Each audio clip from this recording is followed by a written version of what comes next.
예전에 하늘을 날아가는 비행기를 볼 때 좀 궁금했던 게 있었어요. 저 비행기는 어떻게 저렇게 하늘을 날아가는데 길을 어떻게 찾지? 그런 궁금증이 있었어요. 높은 하늘에서 어떻게 방향을 잡을까? 나중에 확인해 보니까 비행기가 가고 싶은 대로 날아가는 게 아니라 날아가는 길이 있더라. 길 따라 가는 겁니다. 여러분들이 보실 때 그냥 아무 데나 날아가는 것 같아도 항로가 있죠. 날아가는 길이 있고. 배도 마찬가지예요. 망망대해 속에서 배가 지금 어디로 가는지 방향조차 알지 못했을 때 이 배가 가는 것, 그 안에 승선에 있는 사람은 그냥 앉아있는 것 같지만 이건 누군가 조종하는 분이 있다는 거죠. 그래서 조종되어지는 대로 배에도 뱃길이 있고요. 우리가 신앙생활을 하는데도 길이 있어요. 특별히 여러분들이 이제 제가 이 가운을 입고 있어 어느 날 가운 색깔이 바뀌어지기도 하지만 이 스톨 색깔이 이렇게 바뀌어지는 걸 볼 거예요. 어떤 데는 하얀 거 했다가 어떤 거는 보라한 거 했다가 어떤 데는 녹색을 했다가 흰색을 했다가 이게 뭐냐면 지금 내가 1년 동안에 저 교회 안에 절기라고 있는 뜻인데 이 절기라고 하는 것은 예수님의 오심, 그분의 십자가의 죽으심, 부활하심, 그리고 부활하시고 40일 이후에 승천하시고 뭘 약속하시죠? 성령을 보내주겠다. 그러면 성령을 보내주시는 대로 약속한 대로 성령을 기다리는 성령 강림. 성령을 기다렸다 성령 오시고 난 다음에 성령 강림 이후 몇 주. 그래서 1년을 주기로 쭉 돌아보면 예수님의 탄생과 그의 십자가의 죽음과 부활하심과 성령의 약속하심 이 네 절기를 계속 주기적으로 돌면서 교회가 이제 절기적으로 이 예배가 진행되어집니다. 그래서 오늘은 여러분들 주보에 보시면 이제 교회 절기를 제가 표현해 놓고 있는데 이 왕국주일 이렇게 표현하고 있습니다만 이제는 대강절이 시작된다는 거예요. 예수님의 오심을 지금부터 이제 4주 동안 기다리는 거죠. 준비하고 기다리고 있다가 예수님을 사모하는 절기. 그래서 대강절의 시작인데 오늘 이 대강절의 그 가장 큰 주제는 뭐냐? 예수의 오심을 사람들은 어떻게 준비하고 기다렸는가? 그러니까 예전에 오셨던 예수가 우리가 이미 완성된 오심이지만 우리가 이 신앙의 절기에서 보면 그러면 우리는 오신 예수를 우리는 어떻게 기다리고 준비할 것인가? 그런 주제로 우리가 대강절이 시작되어지는데 그래서 오늘은 준비한 말씀이 목자들이 간직한 복음 이 주제를 가지고 예수님이 이 땅에 오셔서 공생애를 시작하는 동안에 예수님 혼자가 아니라 그의 오심과 그의 사역을 위하여 준비한 믿음의 사람들의 이야기를 여러분과 함께 나누면서 우리는 성탄절이 오기 전에 어떤 준비를 해야 될까 이런 주제로 말씀을 나누려고 합니다. 예수는 누구인가 라는 이 주제는 오랜 역사 동안 인류 가운데 많은 사람들 가운데 논쟁거리였습니다. 예수가 도대체 누구냐? 예수의 논쟁이라는 거죠. 최근에는 역사적인 예수 이런 영화도 나오기도 하고 예수에 대해서 이런 사람은 이런 얘기 저런 사람 저런 얘기 하는데 저와 여러분들은 예수를 뭐라고 고백하는 거예요? 예수는 우리의 구세주시다. 예수는 나의 구원자이시고 나의 삶의 주인이시고 나의 왕 되셔서 나를 죄의 종로로 타는 나에게 하나님의 형상을 회복하며 이 땅을 살아가게 하는 구원자다라는 고백을 하는 사람들의 모임이 뭐냐? 그걸 교회다 이렇게 말할 수 있는 것이죠.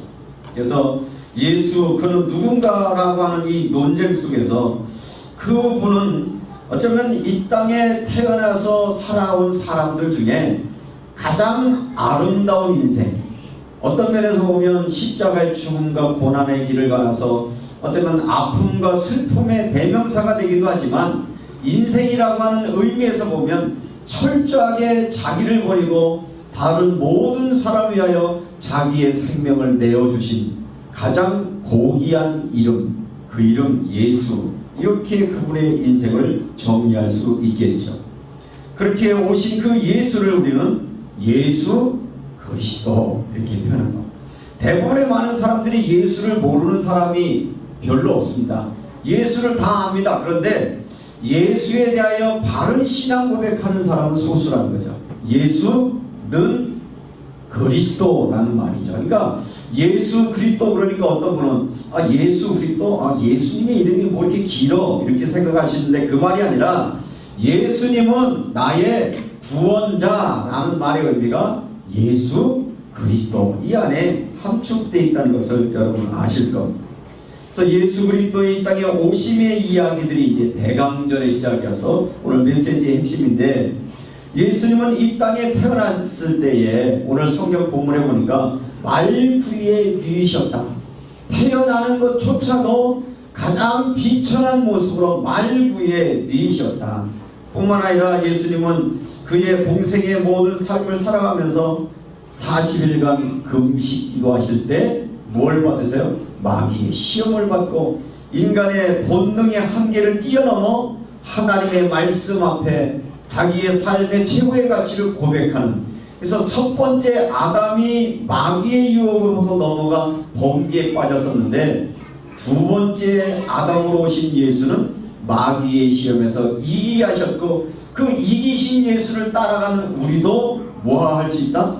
우리도 마귀의 유혹, 어떤 세상에 일어나고 있는 수많은 가치관의 혼란 속에서 예수를 따라가면 예수가 가졌던 자유와 구원의 삶을 살 수 있다고 하는 것이 성경이 가르치는 메시지의 내용인 것입니다. 예수님은 이 땅에 오셔서 예수님 당시의 사회 규범, 사회가 가지고 있는 가치관을 완전히 뒤덮으셔서 새 하늘과 새 땅을 만드신 분이었습니다. 그러니까 기독교인이 된다라고 하는 것은 뭐냐? 예전에 안주하고 예전에 편한 거 안주하는 것이 아니라 언제든지 하나님이 원하시는 것을 선택하며 미래를 향하여 전진해 나가는 사람들을 그리스도인이다 라고 표현할 수 있겠죠. 예수가 이 땅에 오셔서 하셨던 일들은 뭐냐?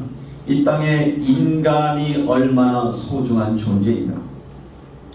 당시에 이 땅의 모든 삶의 가치는 소수의 사람이 세상의 주인이었습니다.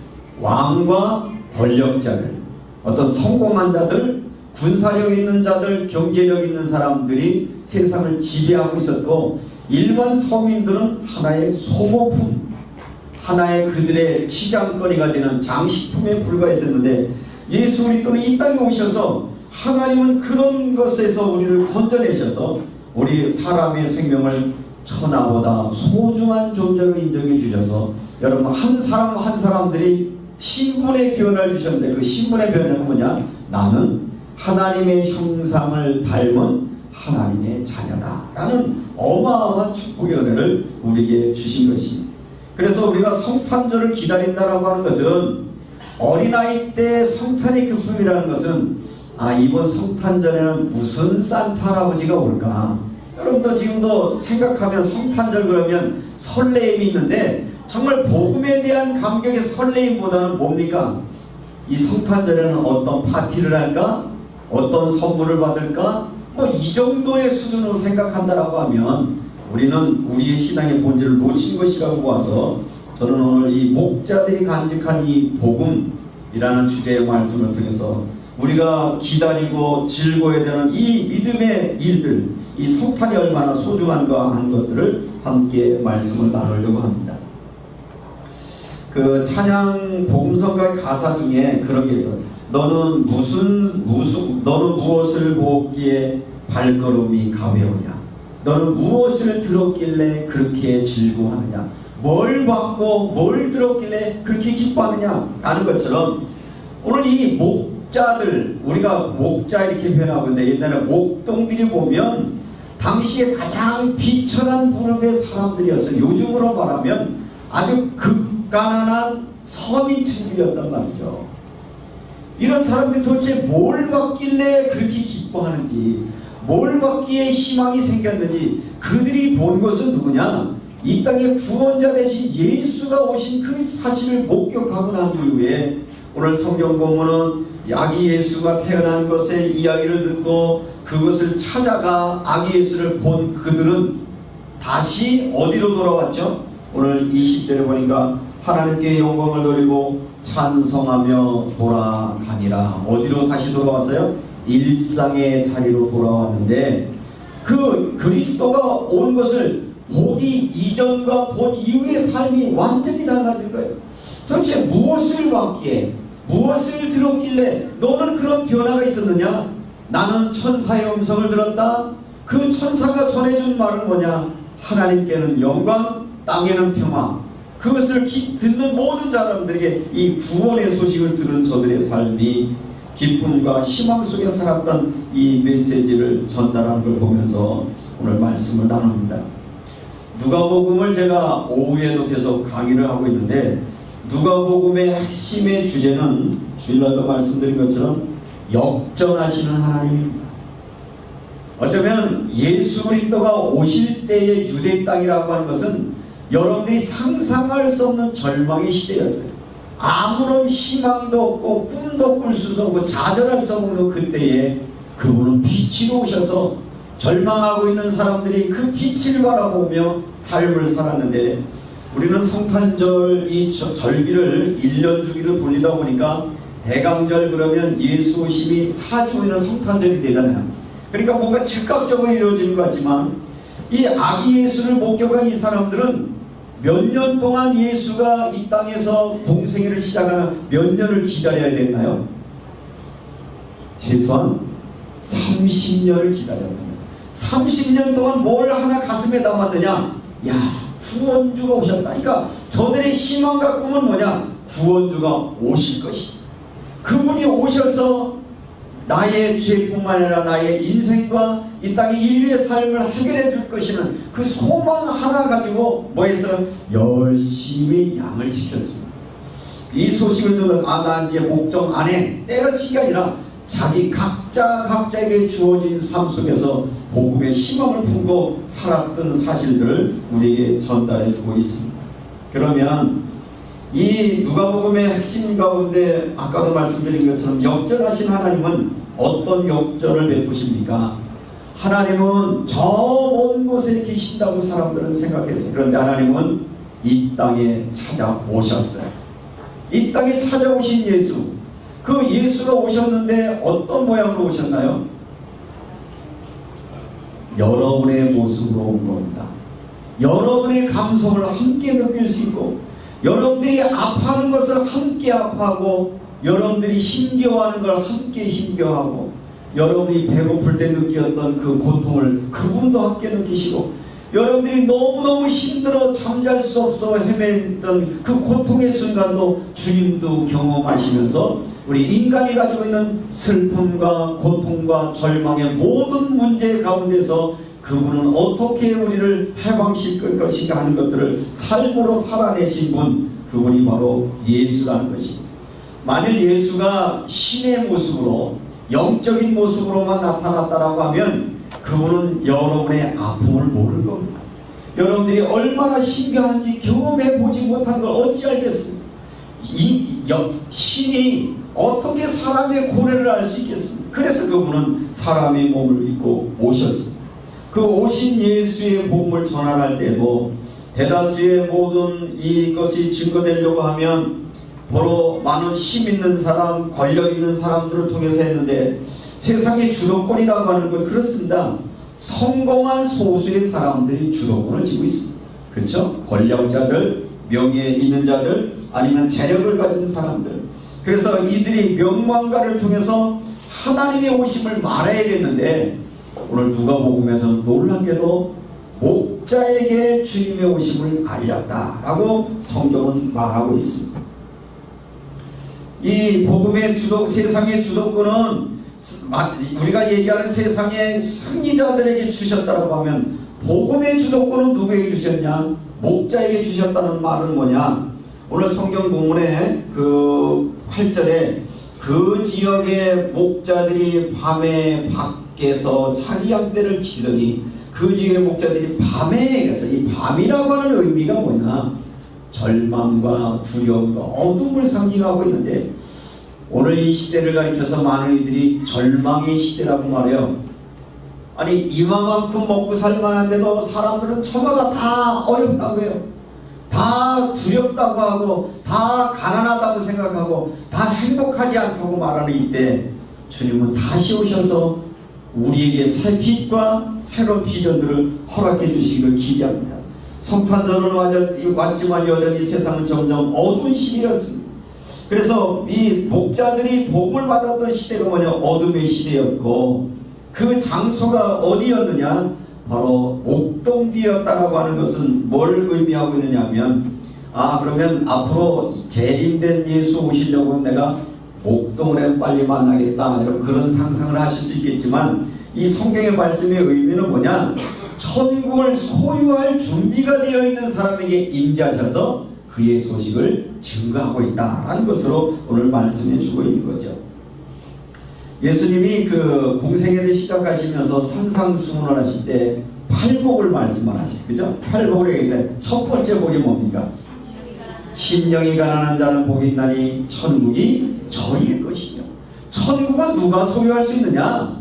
마음이 가난한 자. 그 마음이 가난한 자의 대표자가 누구냐? 오늘 이 목자들이었다는 거죠.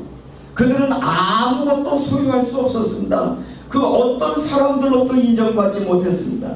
목동들이라고 하는 것이 당시에 어느 정도 신분이었냐면 이 사람들은 법정에 서서 증언을 해도 법관들이 목동들의 증언은 들어주지 않는 사람이었습니다. 그러니까 희망도 꿈도 없는 그런 사람에게 주님은 복음을 전해 주었다는 것인데 이 말씀을 오늘 우리에게 적용한다고 하면 주님은 어느 곳에 임하고 있느냐?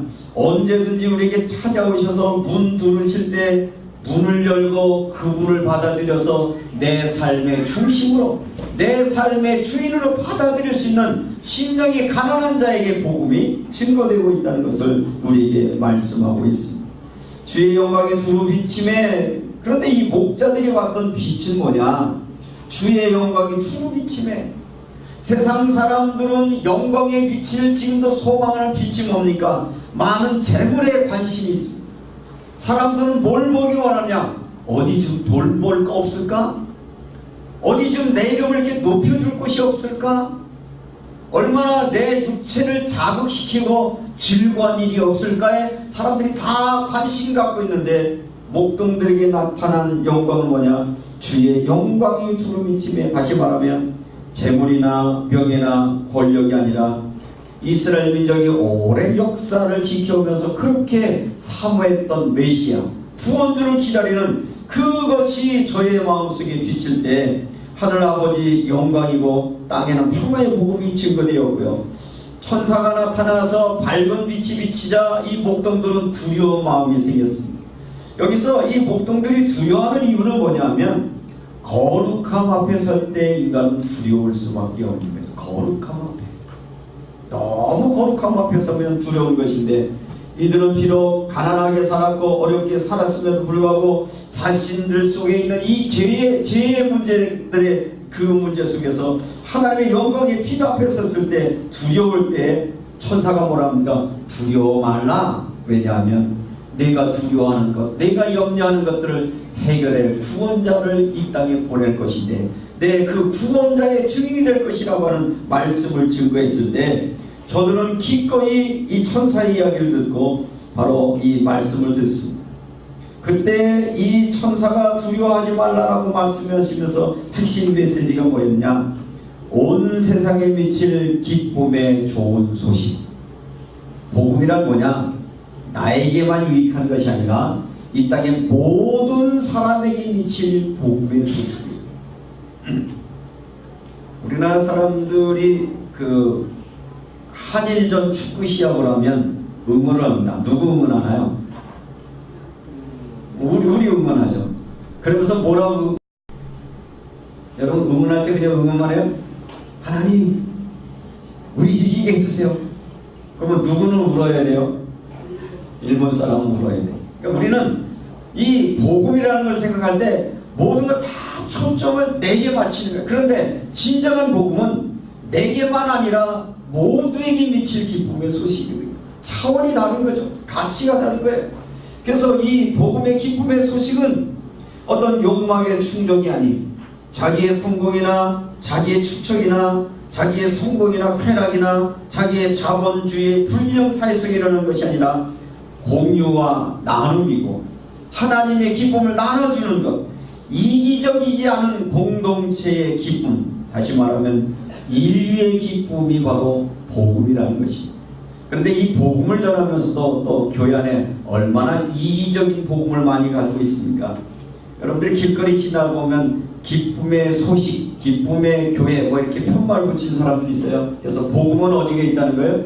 내게만 있다. 그래서 또 다른 복음 가진 것들에 있어서 어떤 비판하고 자기들만 독주하려는 생각들이 성탄절이 왔음에도 불구하고 이 땅에 여전히 존재하고 있다라고 하는 사실. 이렇게 모든 사람이 미칠 이 복음의 소식이 전달됐는데 그것에 태어난 것이냐? 베들레헴이라고 했습니다. 베들레헴이라고 하는 것은 구약의 역사를 보면 다윗의 출생 지역이었고요. 또 베들레헴이라고 하는 원래 뜻은 떡집이라는 뜻이에요. 떡집. 그래서 성경을 읽다 보면 떡 얘기가 많이 나와요. 사람이 떡으로만 살 것이 아니라 떡 얘기는 하고, 예수님이 성만찬을 할 때 떡을 주면서 뭐라 그래? 이거는 내 몸이다, 받아 먹으라고. 그래서 초창기에 기독교인들이 오해받았던 이유가 박해가 심하고 나니까 자기들끼리 예배를 하는데 성만찬을 하는데 꼼꼼한데 모여가지고 자 받아 먹어라, 이거 내 몸이다, 그리고 쩝쩝쩝 먹고 받아 먹어라, 이거 내 피다, 그러니까 훌쩍 마셨단 말이에요. 그러니까 사람들이 동굴에 모여서 뭐 한 거예요? 살을 먹고 피를 마신 거예요. 이제 이런 것들을 하나의 빌미를 삼아서 기독교인들 더 박해하는 하나의 됐던 것처럼 성경에 보면 이 떡 이야기가 많습니다. 요한복음 6장 51절에 보면 하늘의 떡 영생하리라. 요한복음 6장 40에 보면 광야의 만나 이야기를 하고요. 6월절 사건 가운데 저들이 챙길 때 뭘 준비했나요? 누룩 없는 떡. 그죠? 빨리 만들어야 되니까 누룩 없는 떡. 뭐 하는 거? 광야 가는 동안 먹어야 되는 거. 누룩 없는 떡, 이런 이야기가 나오고요. 그래서 이 또 그 예수가 태어나서 누이신 곳이 어디예요? 말구유. 말구유를 우리말로 표현하면 먹이통, 밥통이에요, 밥통. 그래서 어떤 시인은 예수님을 밥이라고 해요. 밥으로 오신 예수. 밥은 뭐예요? 자기를 헌신해서 우리에게 산신과 우리가 살아갈 신과 능력을 주신 분. 어차피 예수는 누구냐? 우리의 밥입니다. 우리의 떡이요, 우리의 생명 되시는 예수.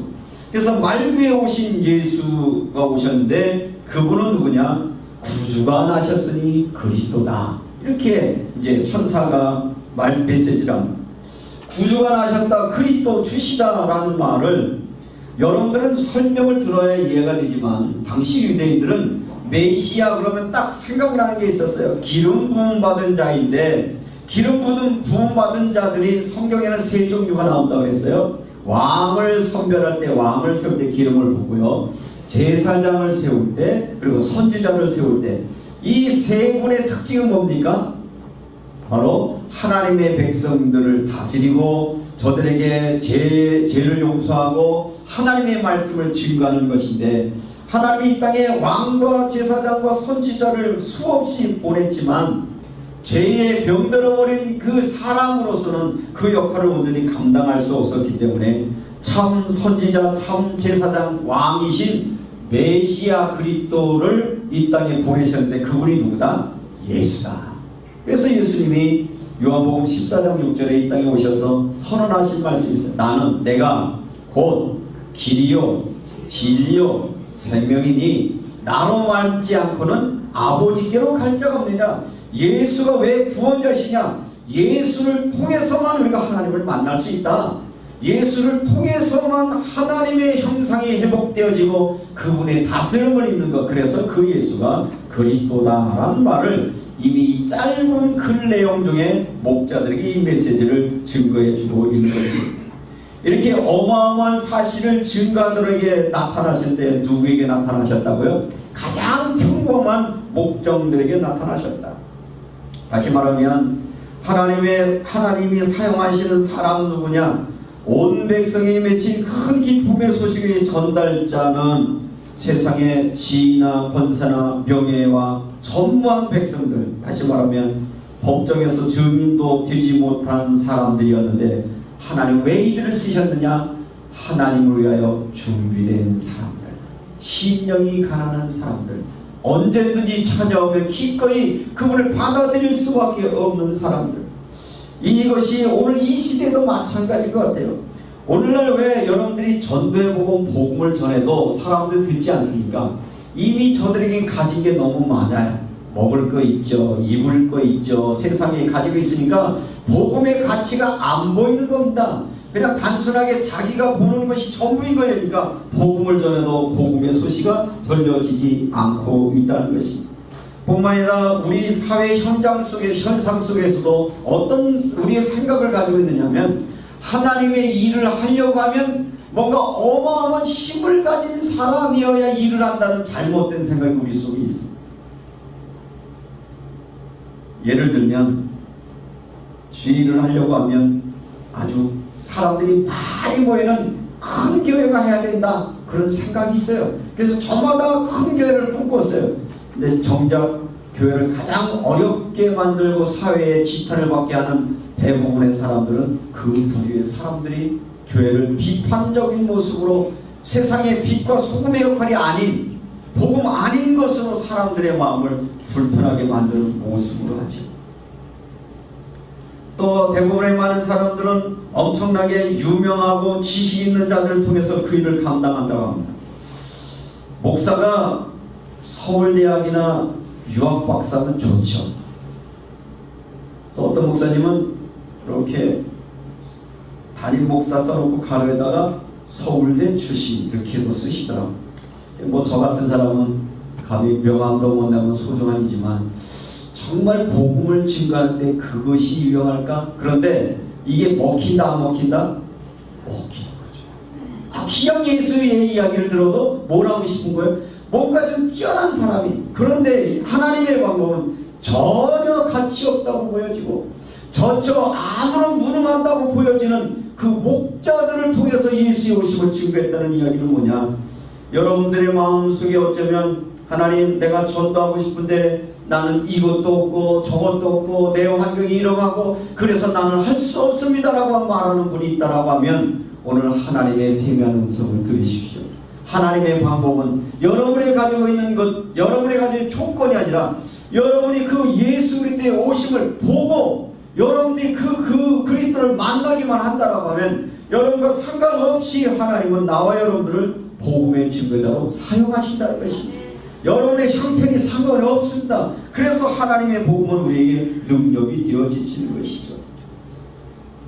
하늘의 찬양과 복음의 소식을 듣고 기꺼이 구유에 누인 예수를 찾아가. 이 목동을 보면요, 대부분의 사람들은 천사의 음성을 듣습니다. 말씀을 듣습니다. 그런데 문제는 듣는 거로 마치고 맙니다. 그런데 목동들은 천사의 그 소식을 듣고 뭐 했나요? 베들레헴으로 가서 어디 있는지 알았나요? 몰랐나요? 몰랐어요. 찾았어요. 찾으려고 하는데 표적은 딱 하나밖에 없는 거예요. 어디에 누인 예수? 구유에 누인 예수. 구유는 누구의 상징이요? 목자들의 상징이죠. 그러니까 목자가 잘 할 수 있는 것은 어떤 집 찾아다니면서 기꺼이 찾아가서 천사의 말을 확인하고 목격했다.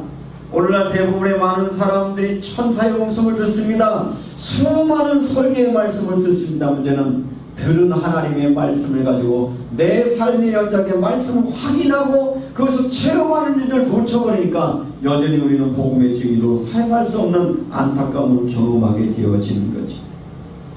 그래서 이들은 이 놀라운 사실을 봤어요. 확인했어요. 그리고 나서 말하기 시작했어요. 이 천사에게 들은 말을 했더니 오늘 성경 본문은 이렇게 말하고 있습니다. 자, 천사가 17절이 있습니다. 보고 천사가 자기들에게 이 아기에 대하여 말한 것을 전하니 듣는 자가 목자들이 그에게 말한 것들을 놀랍게 여기되, 지금 번역에는 놀랍게 여기는데 요거 번역전에 뭐라고 하냐면 기이 여겼다. 그래서 기이 여겼다는 말은 시우기고 있네, 지들이 뭘 알아, 이렇게 안 들었다는 얘기예요. 천사들이 전한 이 메시지를 전했어요. 근데 듣는 사람이 있고 안 듣는 사람이 있거든요. 왜 우리가 전도하다가 실망하냐? 안 듣거든요.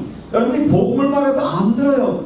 그런데 목자는 듣고 안 듣고가 상관이 있었어요? 없어서 상관없는 거예요. 내가 보고 내가 체험한 걸 말할 수밖에 없는 거예요. 정말 복음이 있다면, 정말 여러분이 하나님의 은혜를 안다면 그들이 어떻게 왔든지 상관없이 우리는 그 복음을 전가해야 되고요. 선교 현장도 마찬가지입니다. 선교했는데 열매가 없다. 대부분의 사람들은 뭘 기대가지고 그냥 얼마나 열매가 올까에 초점을 맞추다 보니까 아예 열매 없으니까 안 한다 이렇게 말하고 있습니다. 저희 아르메니아 선교회가 한 3년 전부터 구성돼서 우리 연에서 진행하고 있는데 지금 대다수 분들이 이렇게 얘기해요. 그 열매 없는데 그 일을 계속 해야 안 되냐고 묻습니다. 듣든지 안 듣든지 우리의 소관은 아니죠. 다만 보고 만난 자들은 뭐 해야 돼요? 천사가 말할 걸 말할 뿐이에요. 결과는 누가 하신 거예요? 하나님이 하신 거예요. 그 시간이 언제 될는지는 몰라요. 어쩌면 이 목동들이 전한 메시지가 그때 당시에 사람들 몇 명이나 알아들었겠어요. 아주 별로 의미였어요. 그런데 시간이 흘렀어요. 얼마나 흘렀어요? 30년이 지난 후에 정말 이 그리스도가 그 사역을 감당하시는 어마어마한 역사를 일으켰다는 것입니다. 내가 하고 있는 일들이 지금은 작아 보일지라도 그 하나님의 언약 안에 있는 그 메시지의 전달이 결국은 이 땅에 하나님의 복음이 증거되는 도구가 된다는 사실을 우리에게 말씀해 주고 있습니다. 어쩌면 성탄절을 앞두고 있는데 요즘 밖에 나가도 캐럴 소리 들리지 않아요? 우리 대구 시내 어디 성탄 이렇게 트리 해놓은데 보셨나요? 잘 안 보여요. 그래서 우리라도 그걸 해야 되겠다. 우리 교회가 좀 외곽도 좀 하고 좀 내부에도 아까 광고했던 것처럼 여러분들이 그 우리 어린아이들에게 신앙을 가르치는 교육이 말로 하는 신앙의 교육이지만 더 좋은 건 뭐냐? 체험하게 하는 거거든요. 보여주는 거예요. 함께 만들어가는 거예요. 그래서 이번 성탄절 우리가 대강절을 기다리면서 집에 성탄 장식 있으시죠? 이제 우리 같은 집에 자, 이번 성탄절을 위해서 여러분 집에 성탄 장식을 지금 이번 주부터 준비하세요. 그래서 나름대로 여러분 집안에 정말 주님의 오심을 기다리는 마음으로 장식을 하시죠. 내가 상징의 의미이기도 하지만 준비하면서 뭐 하는 거예요? 맞아. 그때 목동들이 예수의 오심을 소식을 듣고 그 기쁨의 성을 전해준 것처럼 나도 일단은 내 마음에 기쁨이 있어야 내 집안에 성탄의 기쁨이 있어야 그게 밖으로 흘러나간다니까. 집에 장식하십시오. 교회도 아까 광고한 것처럼 여기 본당, 여기 유아실, 아래 교육관, 사무실, 외곽 다 준비하면서 듣든지 안 듣든지 우리는 복음을 전합시다. 이 복음의 일들을 감당할 때 하나님은 그 일을 감당하실 것이고요. 복음에 증거하는 일들이 저와 여러분을 통해서 나타나시기를 주의 이름으로 축원합니다. 이 목동들이 이야기할 때 아무도 귀 기울이지 않습니다. 아무도 이 이야기에 감격이 없습니다. 그러나 정말 주님은 그 목동들이 말씀하신 대로 이 땅에 주님은 태어나셨고 그분은 십자가 위에서 나와 여러분을 위하여 죄 사하심과 여러분의 죽음의 문제를 해결했을 뿐만 아니라 합력의 죄의 종로로 타는 우리에게 하나님의 자녀로 삼아주셔서 하나님이 다시는 믿음의 삶을 살아가는 구원의 역사를 허락해 주신 것을 믿으면서 이번 성탄을 준비하는 여러분 되시기를 주님의 이름으로 축원합니다. 오늘 이 목동들의 모습을 저는 상상해 봤습니다. 자기 자리에 돌아가서 그들의 마음속에 그 품고 있는 그 기쁨의 소식, 그래서 예전에도 양을 쳤지만 그 소망을 담고 양을 치고 나니까 얼마나 기쁨으로 그 일을 감당할 수 있는지 몰라요. 가족으로 돌아오면서 가족들에게 말했겠죠. 듣든지 안 듣든지 여러분에게 그 목동에 가지고 있는 복음이 여러분 마음속에 있으셔서 어쩌면 이미 예수는 오셨습니다. 그러면 이 성탄을 우리가 준비하는 이유는 뭐냐? 오실 예수, 다시 재림주로 오셔서 우리의 삶의 심판자가 되시고 우리의 주관 되신 왕 되신 예수, 나의 친구 되신 예수가 장차 우리에게 임할 것을 여러분의 마음에 소망 담으시고 하루하루를 살아가시면서 하늘의 소망이 여러분 속에 넘치시기를 주님의 이름으로 축원합니다. 기도합니다.